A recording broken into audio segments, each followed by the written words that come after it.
For the third year in a row, a big first-party PlayStation game is making its way to Xbox Game Pass. It looks like Xbox and PlayStation and Nintendo won't be at E3 and Goldeneye. There have been some issues and questions surrounding the Xbox release, and it looks like we got some answers from the developers.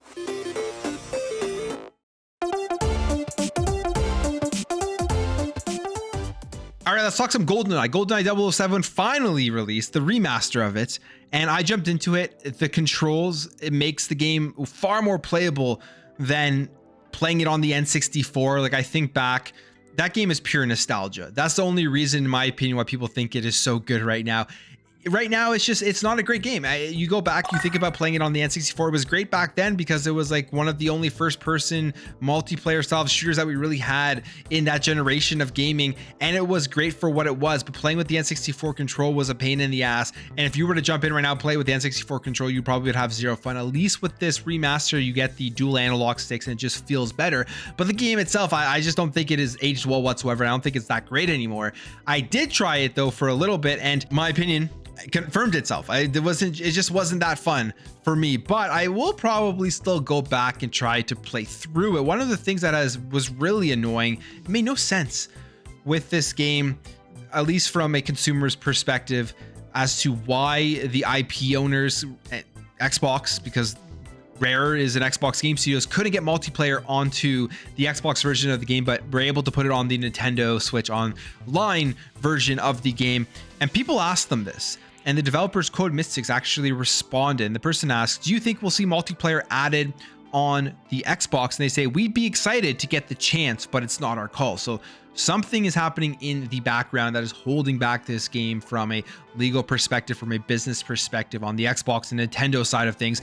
That is not allowing this game to go into multiplayer. It would be an absolute shame if it's Nintendo back there saying, sure, you can have this game with an Xbox Game Pass, but you can't have multiplayer. That's going to be exclusive to Nintendo, because there is some weird licensing stuff that I believe is shared between the two. I'm not sure how it works, but that's one of the things I think could be the issue. And then this person here asks, I think what he means is that Goldeneye and Series X is 30 FPS as opposed to the 60 FPS that I think a lot of people were expecting. And to be honest, I kind of get it. The N64 game released in 97 on a console in 2020, and a candidate 60 FPS is kind of weird. And Code Mystics responds, to get a fully authentic reproduction, emulation was used to reproduce the original logic design exactly. It could be overclocked to prevent dips below 30 FPS, but the original logic was designed for 30 and malfunctions at 60 FPS.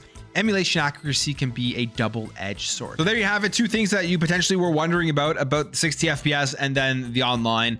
The remaster, I think for a lot of people, I mean, let me know in the comments below what you think about it if you've checked it out. I think for a lot of people, it's going to be a lot less exciting once you actually jump in and play it compared to the lead up to it coming out, because of the nostalgic factor of Goldeneye. I was there. I played Goldeneye with my friends all the time on the N64.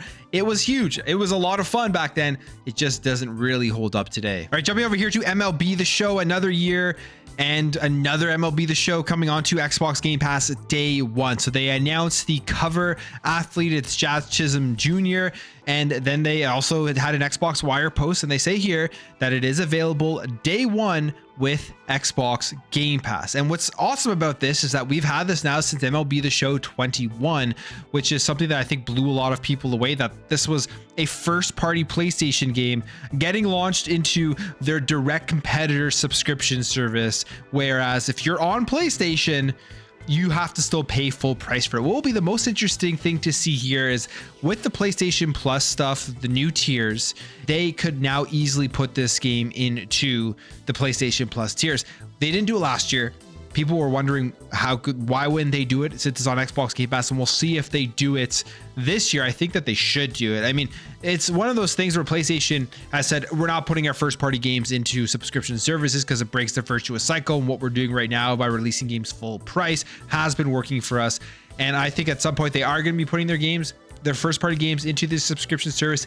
But MLB The Show, since it's already out on Game Pass, is a no-brainer to put into PlayStation Plus. Now, if you're going to be playing this game, it does launch March 28th, 2023. And let's say you want to buy it instead of playing it in Xbox Game Pass, it is a $70 game. All right, we got some pretty big news here in regards to E3. As we know, E3 was off last year because of the pandemic and all of that type of stuff, and it was missed. I think a lot of people enjoy E3, just going to the actual show, walking around the convention center, and then the actual showcases where they announce to show off some pretty big games. For my entire life, pretty much, it's been a staple of my summer when it comes to video games. Always looked forward to E3, so it not being there, to me, there was a hole. And I am looking forward to this upcoming E3 getting back to normal, and actually people being able to attend the show, to me, is a great thing. I know for a lot of people, they think there's no real point of E3 anymore with all of the directs, the Nintendo Direct, the PlayStation State of Plays, and now Xbox's new developer directs on top of the other shows that they do.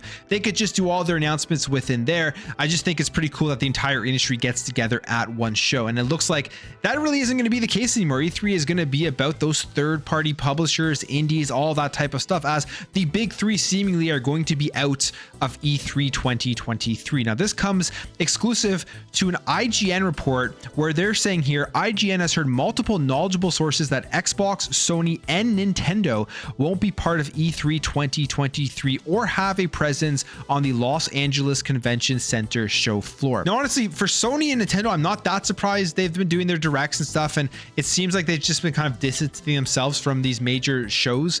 I guess Sony has been pretty involved with the Summer Games Fest and Jeff Keighley and the Last of Us stuff that they've done over the years, but I'm not that surprised that they would step away. But Xbox, on the other hand, has shown lots of support for E3, and they have shown public support.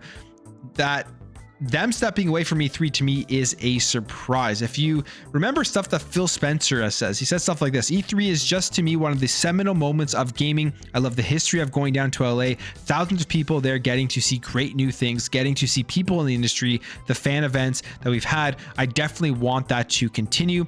And then he goes on and says, Xbox is on the board of the ESA, and I think a successful and healthy ESA is critical to what we're trying to go to do. So we place our showcase like we always have done at the time where hopefully it's convenient for press and even consumers that are going to the E3 event. And that's what we're trying to do now. We will continue to work with the ESA in terms of their plans. As I said, we're on the board, and I want to make sure that we are doing everything we can to help make the E3 successful. And we don't know officially what Xbox's plans are for E3, but they are going to be having some sort of event in the summer around the same time. And now, if they aren't going to be a part of the show, it's obviously just going to be branded with their own thing, just the Xbox and Bethesda showcase. So that's a huge blow for the E3 convention, for the entire industry.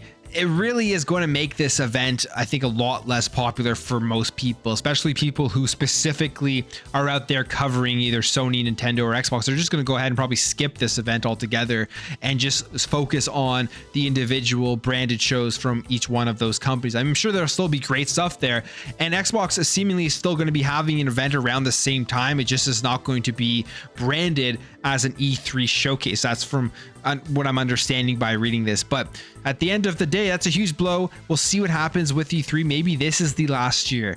I think a lot of these companies are realizing they don't need to spend that money to be involved on the board, to be in this convention center with the stuff like Developer Direct that Xbox did, which for me was my favorite format of a show that Xbox has done.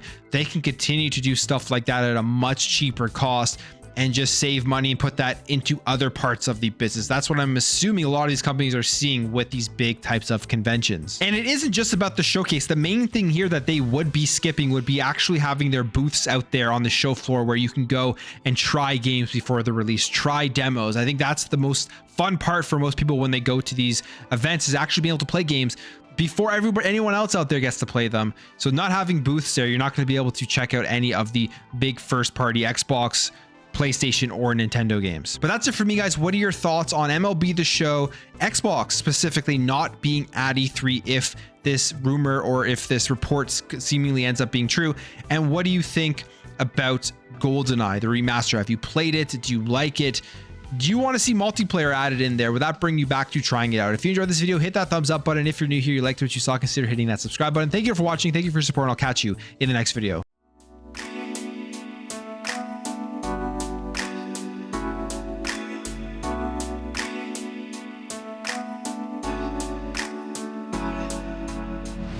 Bye.